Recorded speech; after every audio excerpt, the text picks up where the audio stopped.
What is the real reason why your revenue teams keep fighting instead of winning together? Today, Alex Grace from Arta reveals the truth about alignment that transformed struggling startups into multi-million dollar companies. And we dive in why most of the leaders get it wrong. Hey everyone, and welcome to another episode of the 2.5 Salesmen. I'm your host Mario, together with my partner and co-host Noam, where we talk with today's leaders in the trenches of what is working and what is not working when it comes to revenue generation.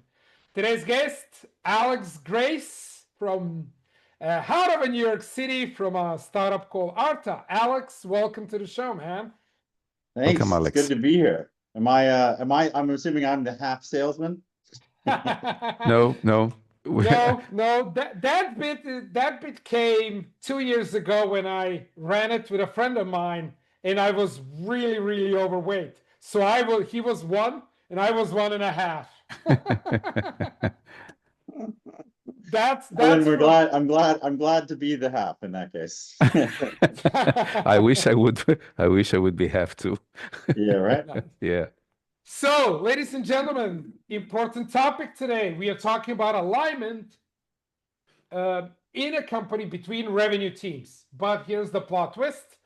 When we say revenue, we include product. So product, marketing, sales, and client success, just to make this fun and a little bit more interesting. So, Alex, before we dive into the topic, please introduce yourself. Tell us a little about yourself, your background, upbringing, and then we will dive straight into the topic. Yeah, of course. So as you mentioned, VP revenue at a company called Arta. We do logistics technology for high value kind of luxury e-commerce, art, all that fun stuff, shipping Picassos, insuring them, it's definitely not sexy, but it's interesting. And before that, have been multiple startups, stages, industries, spent some time at ZocDoc, was in the health tech space for a while, food tech before that. As you said, I'm in New York. I'm relatively new. I've been here for about 3 years. Originally from Chicago, but have lived a bunch of different places. And yeah, I mean, I'm an old school salesperson. I think I'm not terribly old, although I feel old every day when I wake up. But started my career without an SDR, a phone and a list kind of sales company, very boiler room-esque. Not because I'm that old, because the company was that shitty.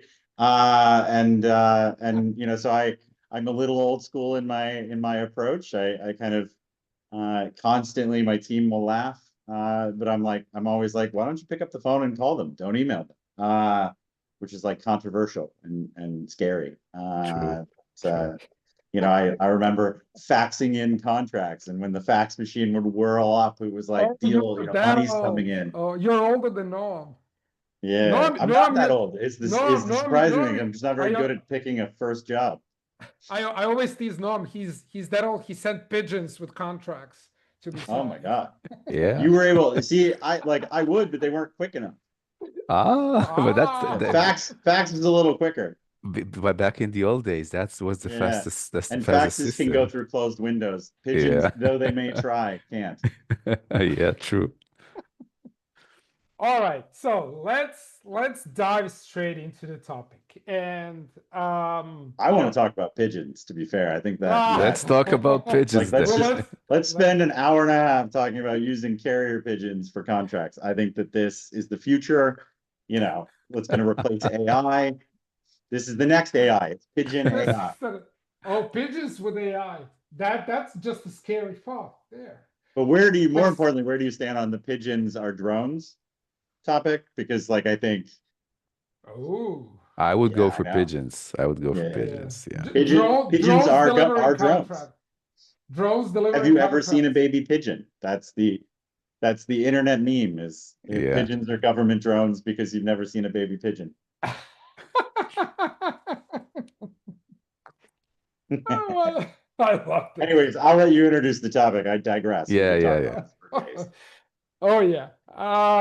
So Topic today, alignment. Alignment between all of the teams that that do revenue, right? And I used to have a lot of discussions with my work with CEOs where, you know, the traditional revenue generating, let's say, departments are marketing, sales, and client success. And then, oh, okay, but what about product? Like there has to be a lot of feedback loops between product and, you know, different teams, right? So let's I have one question and I'll open it to both of you.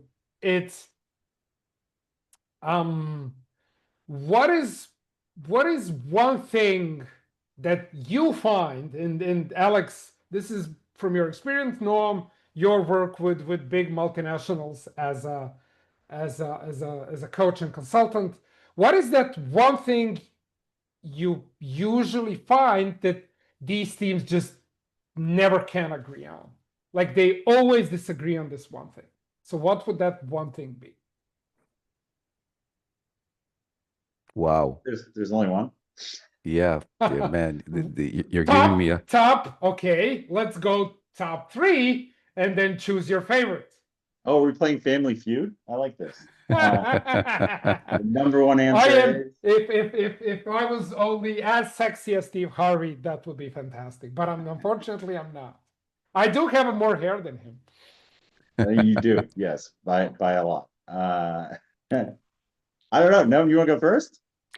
well, you know, there's so many topics, but I don't think I have a favorite one, right? So I don't think I have anything in favor, but let's try to be a little bit more serious and philosophic here, right?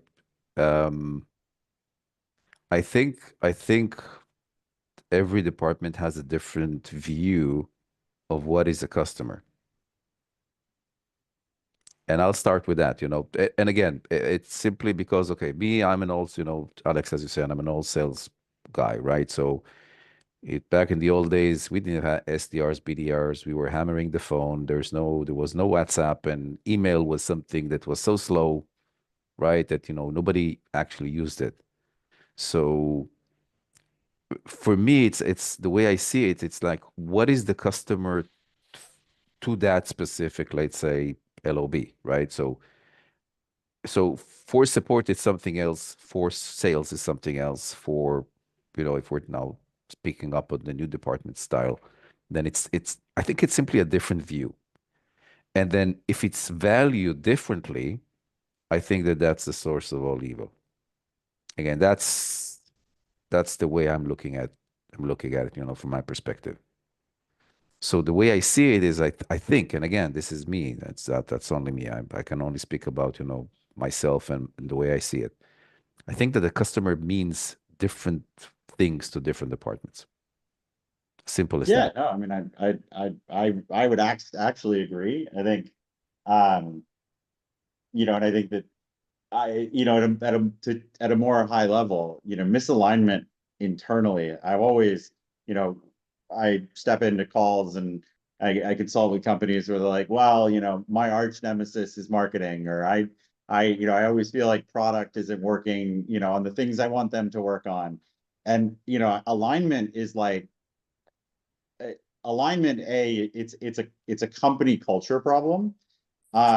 It's the problem. There should, because listen, at the end of the day, one team, one dream. We are all pulling in the same direction. We want the same things. We have different ideas of how to get there, and none of them are right or wrong.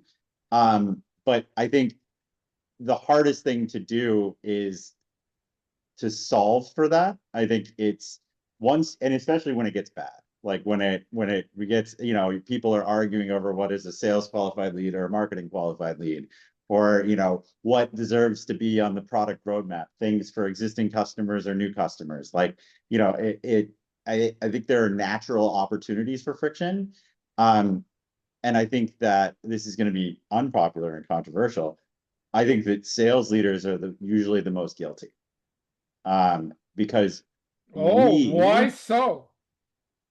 because we are the ones that are always entrenched in, we are while like we have this like inner ego thing that says, while everybody's ideas are valid, ours are more valid, because we're the ones that bring in the money. And that I think even if you say you disagree with that, like wholeheartedly, everybody thinks that sales is more important. And you know, when you're that favorite child, it's hard for you to not take that into everything you do. And so understanding that the other aspects of the business contribute to revenue in equal and important ways, and that we are all equals trying to solve the same problem. And then when you go to the table, it makes things a lot easier. It makes things a lot, it's easier for me to say, you know what, actually, you know, that thing, I mean, I find myself often fighting for, you know, in product roadmap discussions, fighting for things that actually don't benefit me for net new business, but benefit existing customers more. And I know that there eventually will be some benefit to new customers, but like there's a much better argument for existing customers, and I'll fall in line on that fight. And so I think that, like, you know, for me, I would say to your earlier question of like, what is the number one miscommunication? I would say it's the method of how to get to where you want to go. I think everybody is always should be aligned on what the North Star is. I would say the road to the North Star is often the thing that everyone has a different opinion on. And I think that it's easy for a company to say, here are our guiding lights, you know, our OKRs, our company values, our vision, our, you know, all of these, here's our defined ICP, here are all of the things. But how do I get to those things is the necessary next step that I think a lot of companies don't define. Okay. What do you think, And, Mario? well, I would argue that there are only, I don't want to say two departments, but only two people that have to. So this is called interpreting the meaningful outside, right? So there are only two people in the organization that can do that. One is sales, and two is the CEO. And in some sense, I think, Alex, you are correct. Sales, yes, brings in revenue, but I think I don't want to call it entitlement, but that feeling of, oh, we are the most important part of the company is warranted, because they're the only ones that are talking. Everything else, if you think about it, including product and marketing, even client success, because it deals with clients, it doesn't deal with what's happening outside. These are the only two people that can interpret what is happening outside of the company. And this is where the disbalance, at least in my opinion, comes. Because what does product want? It wants perfection. Like every line of code, everywhere to be like, oh, we are on our 7th refactoring. If I hear refactoring one more time, just please go ahead and kill me. Right? Marketing, just give me one message and I'll blast it. And then I imagine client success just crying whenever they get an account from sales. Right? So that's my view. That's the source of this balance, at least from what I'm seeing. But then I would argue that you've hired the wrong people in those roles because they have a very myopic focus.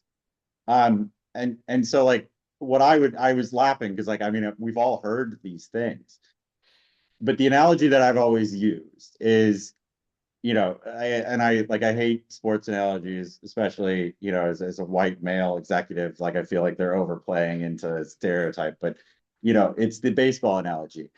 Sales gets at bats. I can tell you how many at bats you're going to get. I'll get you 4, I'll get you 3 in a game. I don't hit. I'm not swinging the bat. I didn't make the bat. I didn't make the batter. All I'm doing is getting you at bats. I bring business in. I get people to agree to take a leap of faith with our business and enter into a partnership. But I don't deliver on that partnership. That's CS. And I don't determine their happiness. That's also CS. That's account management. I don't create the bat that's going to determine, like, are you hitting a wiffle ball bat? Are you hitting a metal bat? Are you hitting a wood bat? Like, I don't determine whether you're going to hit a single, a bunt, a home run, you know, or strike out. Yeah. All I do is get a batter at the plate. And so for me to say that I'm the one that's driving revenue, I'm not. Like, I'm giving us opportunities.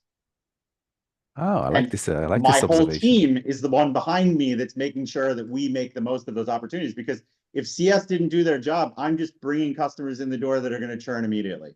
If product doesn't do their job, then I'm not backing up the things that I'm promising in that sales cycle, and no one's going to trust me. So, and if marketing isn't doing its job, I'm fighting an uphill battle on cold calls because no one knows who I am. No one trusts that, you know, when they go to talk to current customers or look on our website or read blog posts or webinars about us, that I am who I am and I can do what I say I can do. So like it when I say one team, one dream, like it really is. Is my No. hot take. Well, no. Listen, I think I think that's the first time I heard maybe the proper definition, because I used to use, we're sales, we're the rainmakers, we bring the money, but honest to God, we're not. We're just bringing an opportunity to materialize, and make that money. I would even say that, if this doesn't convince, CS and whoever inside the organization to do their work and then to commit, then what will?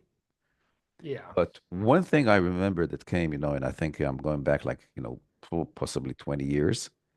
And, working back then for Oracle Corporation, we had an internal discussion around an opportunity, a huge one that involved more than one sales department, simply because of you could say the vast, majority, the vast numbers of products that, involved. Obviously, everybody's pulling their, to their own direction, which is kind of, you can imagine that makes sense. But I literally seen that there's two sides to the table, the ones that wants to bring the opportunity in and the rest. And just for the sake of the argument, that's what I've seen, that maybe we're not aligned as we would like to think we are. And I even asked myself a question: should we try to align, or should we use something else? And again, Oh, you should absolutely align. The job of the CRO is to ensure this alignment, man. The job of the CRO is to, one, make a product people actually want to use. Marketing knows how to market, sales knows how to sell, and client success knows how to monetize. That's the job of the CRO. Now, the big problem is that, and this is why in the beginning of this podcast, I said, oh, we are going to include product, is that CROs usually don't have jurisdiction over product. no, No, And they I never. think, I don't know any no, that do. no, yeah, I don't think so. I don't think so. yeah. So if you're running marketing, sales, and client success, one side, and then product probably won't go another, but it's not gonna go in parallel to what you need, or unless you have like a really business slash revenue oriented product guy. But I would argue, to your point about, feeling that there were people who were, for it and people who didn't want it to happen. Like, I would posit that not all pushback is bad. Everybody has their own personal best interests in mind and their view of the company's best interests. And so I think that the job of aligning is that I need to hear why you don't want to do it. Now, if you're just a stick in the mud and you don't like, you want your workload to be predictable every day and you want to be able to, go to the gym at 3:00, like that's, but again, that's a culture alignment problem. If you're pushing back against the deal, I want to know why. Because there may be something that I don't see, or some aspect of this deal that isn't going to be successful, or isn't the most optimal, thing. And so hearing the pushback and why, and valuing it, having that everybody is going to have their best interest at heart and their department's best interest, and that is a good thing. So let's hear everybody's perspective and try and figure out if I'm missing something, if is an aspect of this deal that could be better, that would bring that person along, is how you get that consensus in the alignment. Because we've all had deals that, we as sales leaders, I am a expert at manipulating people. I can get you to align to just about anything. And and if you don't, I can browbeat you into submission. I will just hammer you until you wave the white flag. But that isn't good. And we've all had those deals that we basically shoved it through and it blew up. And then somebody was like, oh, I kind of had some concerns about this, but I didn't raise them, or I knew that this was going to happen. Like, consensus is good. But consensus means that we as sales leaders have to say, okay, this isn't going smoothly. Why? I want to give the floor to people to tell me why they think this isn't a good thing, and hear them out. And then we come to, a strategy of what works. But, I think just saying that there are people that are naturally opposed to it, good. That almost, it worries me more when everybody's like, yep, rubber stamp this, it's good. Like, I want people to be like, hold on a second, what about this? Well, let me squeeze a question here, right? We all know the term, disagree and commit. Alex, I'm going to take, your last point on it. I'm saying, okay, disagree and commit. That comes from the military. You have a CO, commanding officer, tells you what to do. You disagree, but you're committed, right? So you will commit to doing exactly what you were told, even you disagree. But you state your point. Your point was either taking into account, consideration, whatever, but then you got the answer. Is that alignment? Is the U.S. military a high-functioning organization? No. No, no, I didn't ask. I have no idea about the U.S. Army. No, but I think that there's a difference. What I would say is, like, without, obviously, whatever military, the military is not a strategic organization. In that, they are following, it's a hierarchy of, ranked officers who are dictating strategy, that are generally following the wills and of a small group of people. And so the organization is high performing 100% because everybody commits. Nobody dissents, everybody commits, and they move quickly. And that's the strength of a military.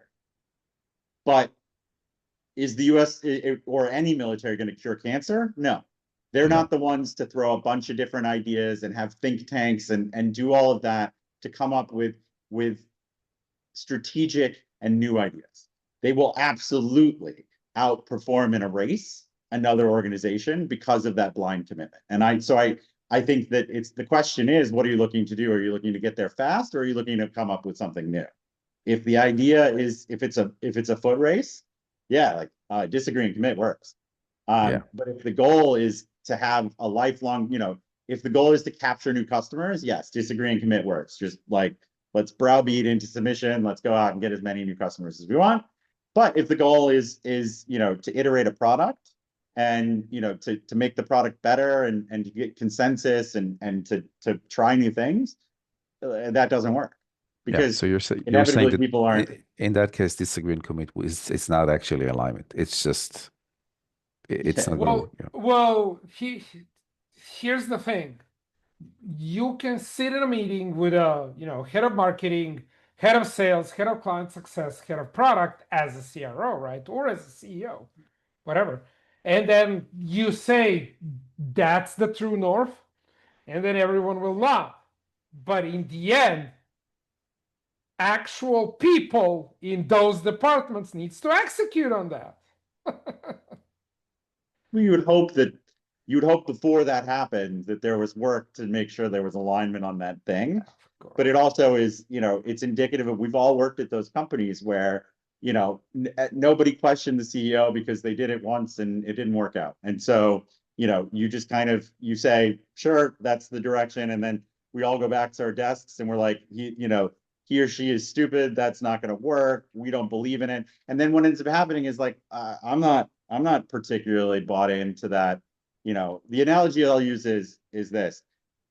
When managing people, it's very easy. I don't know everything, but generally speaking, I know the right answer in a situation. I know the right thing to do. You know, when we're talking about like, how should I handle this client, or how should we get this deal in? How should we do this? How should I handle this discovery call? I know the answer. And it's so much easier for me to give the answer. It saves me hours of time to just say, go do this. But there's no buy-in because that's not your idea. Yep. Yep. And so what I do instead is I start to ask questions and try to understand, okay, why did you do it that way? What do you think about this? Have you considered this? Did you think about this? And eventually they will come to what I know to be the right answer on their own. And because it is an original thought and their own idea, they are infinitely more bought into that than if I just tell them to go do it. I mean, when we were kids, like if our parents tell us to go do something because they said so, I am less bought into it than if they do the work to get me to come around to that idea on my own. Love the parenting analogy. Well, it's parenting analogy works for, I think, almost everything in sales. Yep. We are influencing behaviors. I mean, that's Yeah. what sales does. It's what marketing does. It's what sometimes product does. Sometimes product does. Sometimes, yeah. When do things become complicated, right? So when you are, and Norm and I've talked, especially on this podcast, with VPs that come right after the founder is done sales. So taking over founder-led sales. Then VPs, running 5 or 6 people orgs. Then CROs running 50, 60, 70 people organizations. Like we talked to a lot of people. When do you think that the need for the CRO emerges in a, let's say, in a life of a company? And this is kind of a question for both of you, right? Yeah, Noam, I'll let you go first. I went first last time. No, it's may I share something first, right? You know, I like the topic. I like the topic, and I like the fact that we see things a bit different. But for me, and I've tried to squeeze that in, Mario. But you said alignment is important, right? So I'm trying to bring this first as a, let's say, as a base to my point of view. I don't think we can reach true alignment. And Alex is, again, Alex, tell me if I'm wrong, but basically you're working very hard internally to align people with, as you said, influencing people toward the behaviors that we want them to behave. So maybe I would even dare to say, you're working hard to bring the money. You're working hard to influence the client, the potential client, to come in and put their money where we are future promising something. And then you have to work twice as hard, maybe, to align everybody to basically, materialize on that promise. So what if, and my apology for taking this, but that's important for me to talk about it for a few minutes. What if we will use the old school system, my old school system? Okay, I don't know about everybody else. What if it's, and pardon me for my French, but but by saying, who gives a fuck? We brought the opportunity in, and then whomever within the company, poor little soul, is not agreeing with whatever, okay, and then their little feelings are offended, then we have to take the, let's say, subtle approach. So I'm happy we're having. When do you bring in the CRO? What is the point? Oh, okay. My point is that I think. I was going to say, okay. Sorry. Yeah. Okay. I like this topic, so I think we can answer your question, but like I like where you're going with this, which I think the answer is 100%. It's the get on board or get out of my way approach. Like Yeah.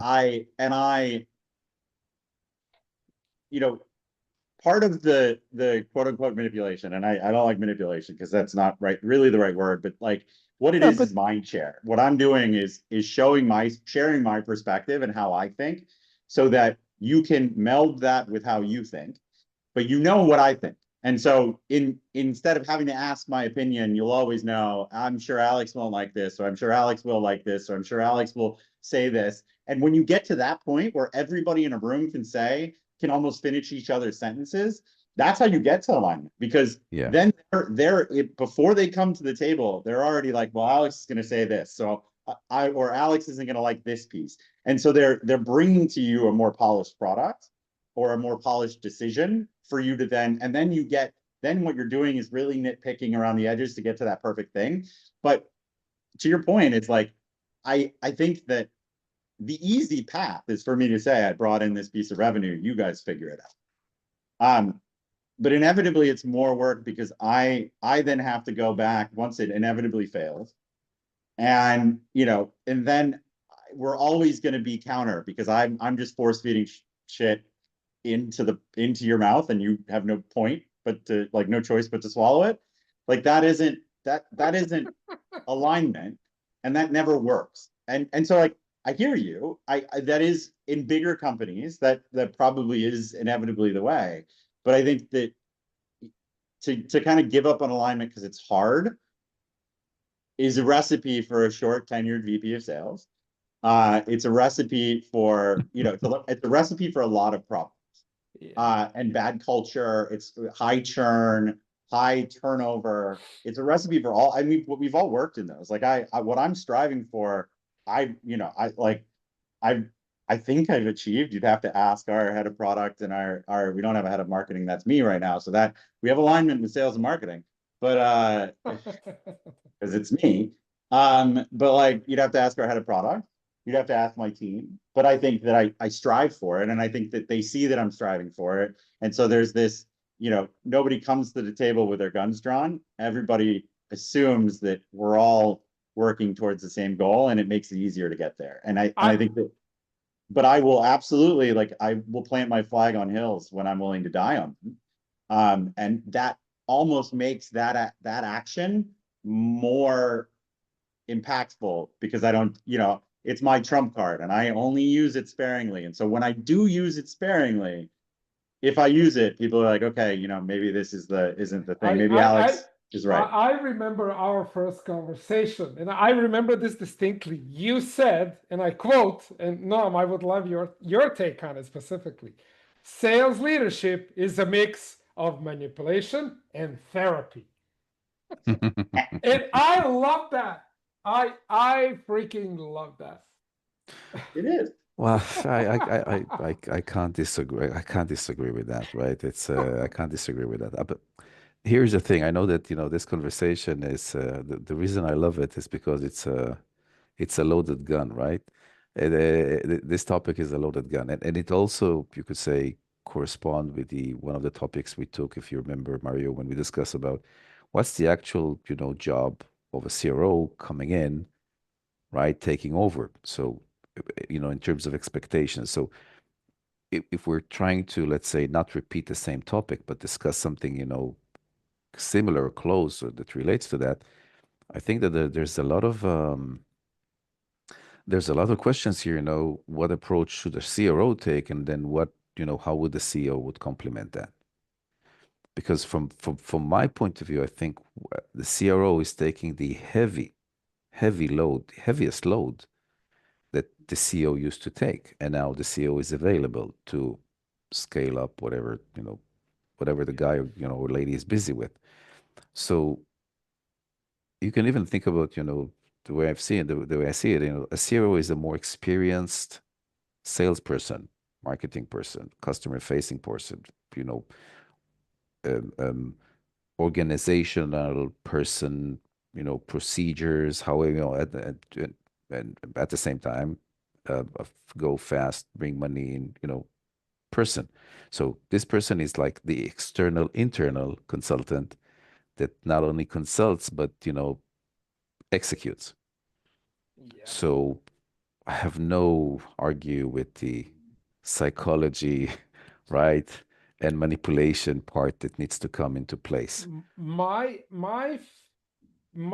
think you touched on a really big, and we can talk about this topic again for like, I would say hours, but we only do have a few minutes left in this podcast, is the I don't want to call, well, let's use alignment, but let's use word chemistry between the CEO and the CRO. I mean, that absolutely must happen. The one of the frameworks that I'm using whenever I work with the CEOs is like, CEOs have 4 tasks that no one can do, right? That's define and interpret the meaningful outside, decide on a daily, weekly, monthly basis what business are we in and what business we are not in. Then balance the present and the future and shape values and standards. That's by A.G. Lafay from P&G. So then when a CRO comes into your point, Noam, the CRO needs to take good and hard look how the CEO does these things and to see if there is chemistry between them and if they're completely aligned on going forward. Yeah, I agree. I think what I would say, so because you'll like that, I'll wrap it back to your question. It's like, you know, when does a CRO come into the business? I think the answer is when there is meaningful strategy to be worked out. Because I think we've all seen and we all know people who are guilty of this, like of kind of title swapping or title inflation. If you have a CRO who has a quota, it's not a CRO. If you have a CRO who's expected to sell, if you have a CRO that doesn't have a sales team, none of those are CROs. A CRO is somebody who is strategy 90% of the time. And that is ideally, and I would hear an argument for less, but ideally 6 months and out. When you hire a CEO or CRO, their effect will not start until 3 to 6 months from when their start date is, and their problems that they're solving should be 3 to 6 months out at a minimum. They aren't solving today problems. They're not, you know, if they want to get on closing calls, sure, like there are things they should do. They should be on closing calls. They should be on customer calls. They should be doing some of that stuff. But as an extra, not as their job description. You can make an argument of whether they have marketing fluency, product fluency, operation fluency, have other departments in their purview. But I think that the general definition is somebody that is focused on strategy. So you as a CEO have to ask yourself, what is the need? Is the need revenue? And they're always going to say, I need more revenue. Okay, great. How? Do you need that with more salespeople? Do you need to be able to ramp and grow those salespeople and make them more productive? Do you need more strategy? Where are we going to get revenue in the next 6 months? Where are we going to get revenue next year? What are other avenues that we can get revenue from? That's how I view it. It's a different, a CRO, a VP of sales, and a head of sales, and a sales manager are 4 completely different people. True. 100%. 100% agree here. True. No argument. No argument. I answered your question. You did. There we go. Yes. Yes. Give this man a prize.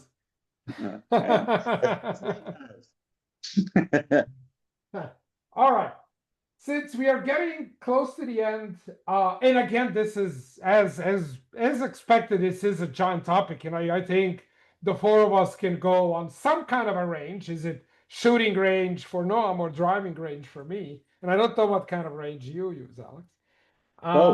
Both. There we go. But not, okay, so. neither very well, but both of them. Me as well. And it's really awkward when I switch them. So we can talk about this topic for hours, I would say, but let's wrap it up and maybe just in just a few sentences. A chief marketing officer or head of sales or VP sales, or in very rare situations, client success gets promoted to the CRO role, right? And now has to look and take care of all of these functions. What would be your 1 or 2 pieces of advice for this person? And Noam, I know you and I talked about this multiple times, so please go first. I would say 2 things. One, fit the solution to the problem, not the problem to the solution. And number 2, listen to everything and value it all. Meaning, talk to everybody. Don't assume you know. Don't assume that somebody is wrong. Don't assume that you don't need to talk to people. Talk to everybody. And then, yes, I think the fitting the solution to the problem and not the other way around. Don't bring in Medic because it worked for you at Salesforce. Don't bring in this, these SOPs that worked for you in another private equity company. Like, every company is unique. Every problem is, the problems are very similar, or they're all, offshoots of the same problems.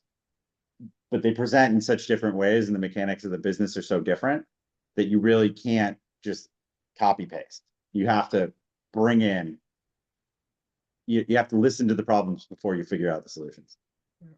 Noam? Well, we've talked about that, so many times, and even argue, what would be, who is more, let's say, prepared, ready, for that specific job. And we all, I have my opinion, we all have our opinion, but I'll take, Alex's second advice, listen to everybody, but then set the tone, right? Yeah. Obviously, I'm sure that this is what you meant, but for me, basically, is I'll take, Alex knows, just a few minutes ago, a CRO is here to carry out, or even to plan a strategy and then execute on it. That's the role. I think that's the main contribution of a good CRO to organization, and I think that's not even the CEO can do it. So from my point of view, I think the CRO is top strategic person in the company, and therefore this person needs to be handling things from 30,000 feet and demand, let's say, that the heads of will basically align to that strategy. So that's my view on it. Awesome. Alex, thank you so much. I do hope you enjoyed talking with the two of us. It was fun, at least for me. Well, as long as you had fun. Yeah, well, I think we all had fun. Yeah. So everyone, thanks for sticking so far. Alex, last thing, we do this with every guest. 30 seconds if you want to plug something. Maybe you're hiring, maybe you have something to pitch. So 30 seconds, and then we will finish up. I got nothing to watch this podcast. I don't know. Reach out to me if you have any questions or need help. I'm always Are you full of hiring? opinions. Are you guys hiring? We're not currently. We probably will at some point in the next quarter or two. But no, I mean, I think look us up if you know anybody that sells high value art and needs shipping or insurance or logistics. Like, we're happy to help. But if you're struggling and need help, need mentorship, I'm always here to help. So I think I might be like I don't have like a YouTube channel that I want you to subscribe to. I'm kind of boring. You are far from boring, my friend. Yeah. Yeah. Agreed. All right. Thanks everyone for watching. Noam, insightful as always. And until next time, please go out and sell something. Ciao.